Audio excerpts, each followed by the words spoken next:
Welcome to Ping 24 Updates, where you get the most important news and stories from around the world every day.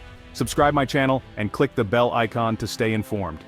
The air in Manila is thick with anticipation, a sense of history in the making that seems to hang over the city like the morning mist.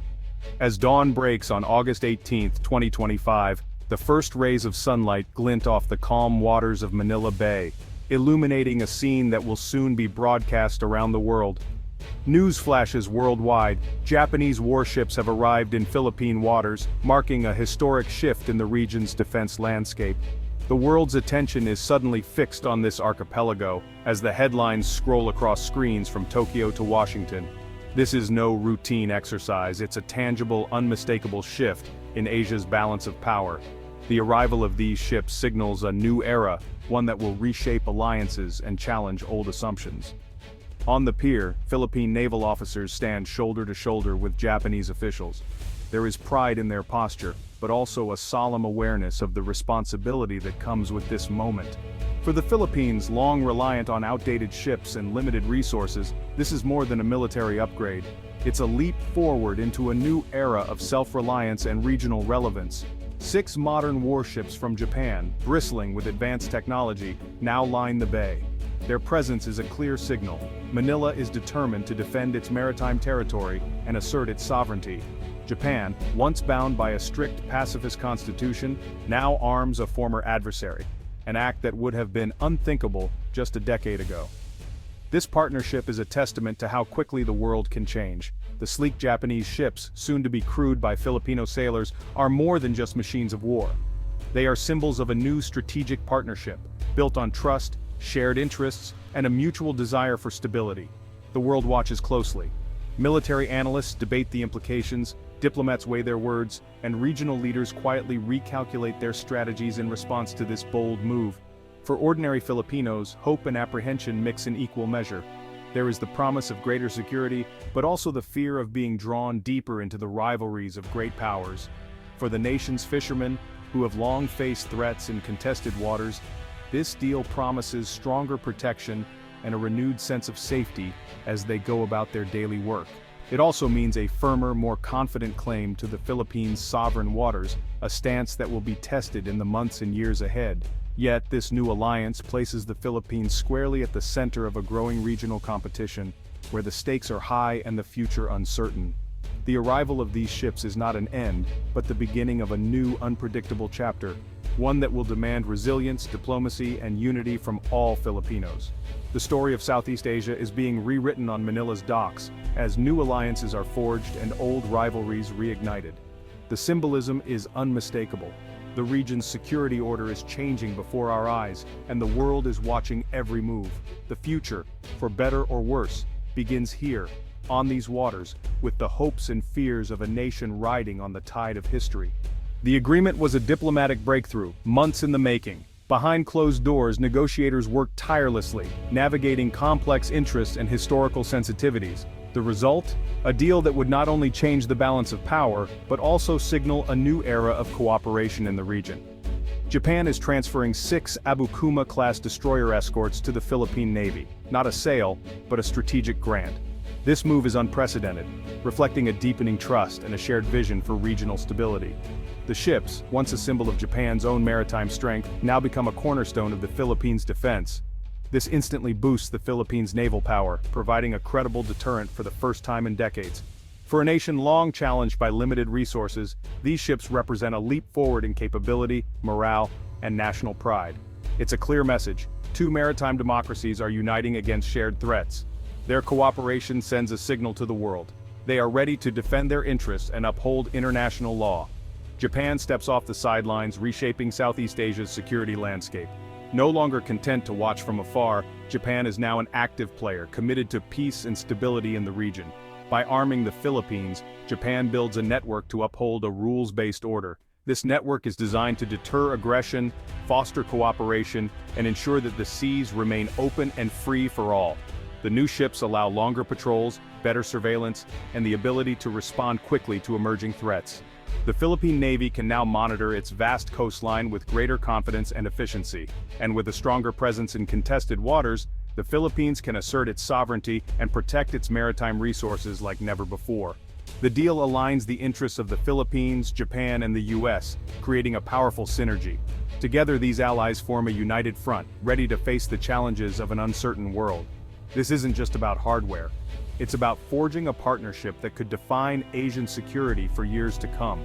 The trust and collaboration built today will shape the region's future. The transfer is a turning point, with global consequences. Observers around the world are watching closely, recognizing that this agreement could inspire similar partnerships elsewhere. A new era of regional cooperation is underway. The map has been redrawn, not just with new borders, but with new bonds of trust and shared purpose. To truly grasp the weight of this deal, we must look back at Japan's post-war pacifism. After the devastation of World War II, Japan rebuilt itself on the promise of peace, vowing never to repeat the mistakes of the past. The nation's streets, once in ruins, became symbols of resilience and a new beginning. For decades, Japan's constitution strictly forbade the export of military hardware, enshrining a commitment to pacifism. This legal framework shaped not only Japan's defense policy, but also its national identity, with politicians and citizens alike debating the boundaries of self-defense. Now, Tokyo is reinterpreting its role on the world stage, driven by China's rapid military rise and growing regional threats. The security environment in Asia is shifting, and Japan is responding with a new sense of urgency. The transfer of military equipment to the Philippines marks Japan's boldest departure from its pacifist stance yet. This is not just a policy change, it's a historic turning point. Japan is moving from a posture of passive defense to one of active regional security, participating in joint drills and expanding its military reach. By arming the Philippines, Japan is helping to build a networked security structure among U.S. allies, strengthening collective defense and cooperation. This move makes Asia more resilient, complicating any aggressor's plans and sending a clear signal that regional security is a shared responsibility. Southeast Asian nations are watching closely, weighing their own options and considering similar partnerships with Japan as they navigate an uncertain future. For Japan, securing vital sea lanes is not just a strategic priority, it's an economic lifeline. The nation's prosperity depends on safe and open maritime routes. Helping the Philippines is also an act of self-interest for Japan. Stability in Southeast Asia means greater security at home and a safer environment for Japanese trade and citizens. The era of a purely defensive Japan is over. The country is modernizing its forces, investing in new capabilities, and preparing for a more assertive role. Tokyo is stepping up, ready to shape the region's future and take on new responsibilities as a leader in Asian security. The message is clear: pacifism no longer means passivity.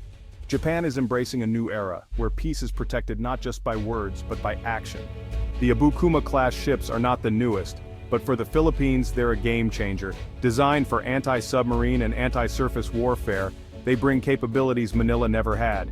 Each ship is armed with modern guns, missiles, and torpedoes, a leap from the old patrol craft. Now the Philippine Navy can deter threats, not just observe them. Anti-submarine warfare, once lacking, is now possible. These ships allow layered defense, extended patrols, and real sovereignty at sea.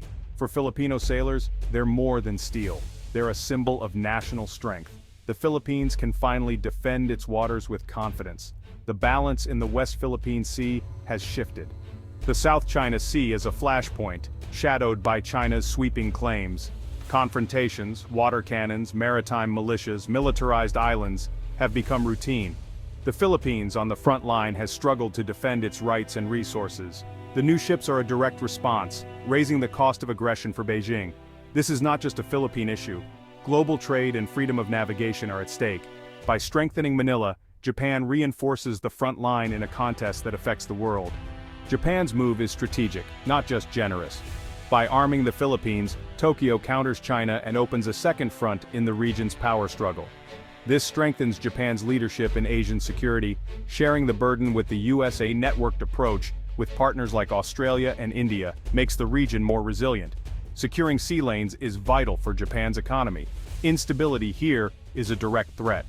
The deal also boosts Japan's defense industry and cements its alliance with the US. Washington welcomes Tokyo's proactive role, allowing the US to focus elsewhere. With one move, Japan counters a rival, secures its interests, and elevates its status. The Indo-Pacific chessboard has a new player. The balance of power is shifting. The warship transfer sends shockwaves across the Indo-Pacific. China sees encirclement and will likely respond with military and diplomatic pressure. The US welcomes the move, seeing it as integrated deterrence and alliance strengthening. A more capable Philippine Navy eases the burden on the US 7th Fleet. ASEAN nations with disputes against China, like Vietnam and Malaysia, quietly approve. Others, closer to Beijing, may criticize or stay neutral, revealing ASEAN's divisions. The region is moving from a US-China rivalry to a multipolar security environment. Japan is now an independent pole of power, giving smaller nations more options. The deal accelerates a new security landscape. Middle powers are shaping their own destinies. The precedent is set. Regional cooperation is the new norm. Asia's future will be decided by its own hands. The Abukuma-class ships are a major upgrade, but not a panacea. Japan removed advanced systems before transfer. The ships need new combat gear to be fully effective. The Philippines must invest in upgrades and integration. No easy task. These ships can't match China's most advanced destroyers. Their role is deterrence, not domination. The goal is to raise the cost of aggression, not to win a war outright. The ships are a symbol and a hedge, powerful, but not a silver bullet. Receiving warships is just the beginning. Operating them is the real test. The Philippine Navy faces steep training and logistical hurdles. Crews must master complex systems, requiring extensive training and support from Japan. Operating costs are high, straining an already tight defense budget. Without proper funding, the ships could become idle assets. The Navy must develop new strategies and doctrines for deployment and integration. Upgrades and maintenance will demand skilled personnel and reliable supply chains. Success depends on long-term investment and institutional reform. The real challenge is building a modern Navy, not just acquiring ships. Is this deal a game changer or a gamble? It's both. The Philippines gains new strength but also new risks, financial, strategic, and diplomatic. The ships deter aggression but also draw Manila deeper into great power rivalry. The region sees a new model, middle powers working together for stability. Japan's leadership sets a precedent for others to follow. The Abukuma-class transfer is a defining moment for the Indo-Pacific. The path ahead is uncertain, but the rewards, security, stability, partnership, are immense. In Manila Bay, gray hulls under the Philippine flag mark the dawn of a new era.